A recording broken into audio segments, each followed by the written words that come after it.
Hello, this is Dave in Vetiver Spain, and this morning I had a request from a potential client who was asking about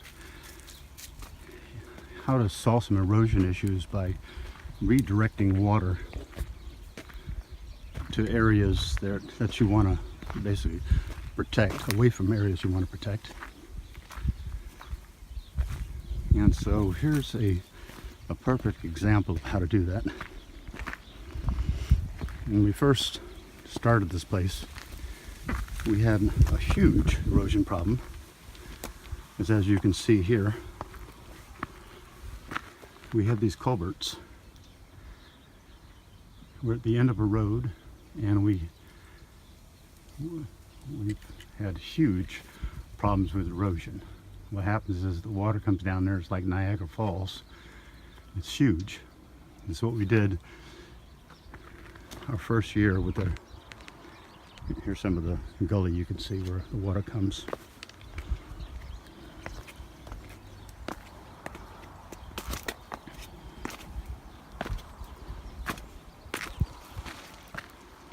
And there's our dog Bella. The first year with heavy rains, all this area here, including the greenhouse, got wiped out. I mean, literally wiped out. The rocks and the soil that came down there was just horrendous. So what we did, as you can see this area here,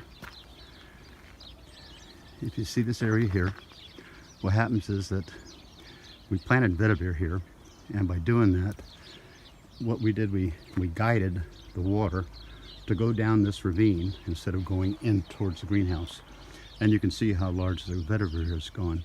At the end of this clip, or video clip, I will add a couple photos from the website that'll show you the dates planted, how long it took to do that. The first year after we did it, our erosion issue was solved, and also we saved our greenhouse. The next greenhouse we put up is done fine. You can see the gully here where everything goes by.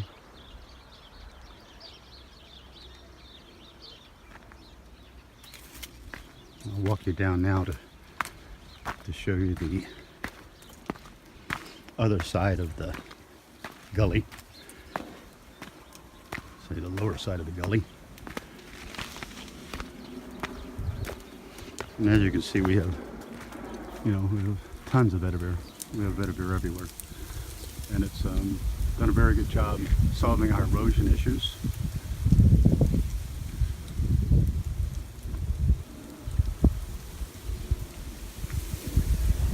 Here you can see we tried lemongrass in the very beginning too, compared to the vetiver. The lemongrass just doesn't make it. You can see interspersed in here. And there you can see where we had lemongrass and vetiver all growing side by side. They do fine together. They're basically the same family. And lemongrass is great for cooking, but not so good for anything with erosion. This is a 2-year-old tree. It's still got avocados on it. We've already picked most of them. Here's the other side of the ravine, I'll call it. You can see where the plants are planted on both sides, how it stopped the erosion, and it's also made the pathway for the water much clearer. This drain here is just a pathway to cross the gully. It has nothing to do with literally a drain. You can see now, you can look down here and you can see how the vetiver is growing all over the place, but you can see where the water we funneled to. You can follow the large 50mm pipe down there. It goes all the way down the bottom. And it does a really good job satisfying the problem we had with the erosion. We plant vetiver everywhere. Vetiver does form a symbiotic relationship with almost any tree, plants, whatever.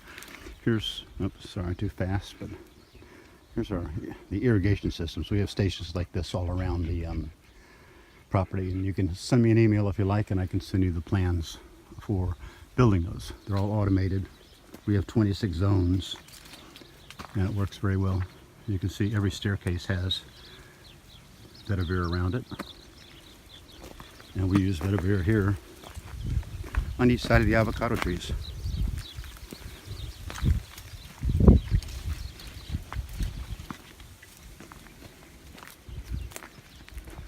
You can also see that we use the cuttings. We cut it like 3 times a year. In the wintertime, we let it grow as tall as possible because it provides an excellent windbreak. And during the springtime, we cut it back and we lay it down as compost. And it does a really good job as compost. It's very nutritious, and it keeps bugs down.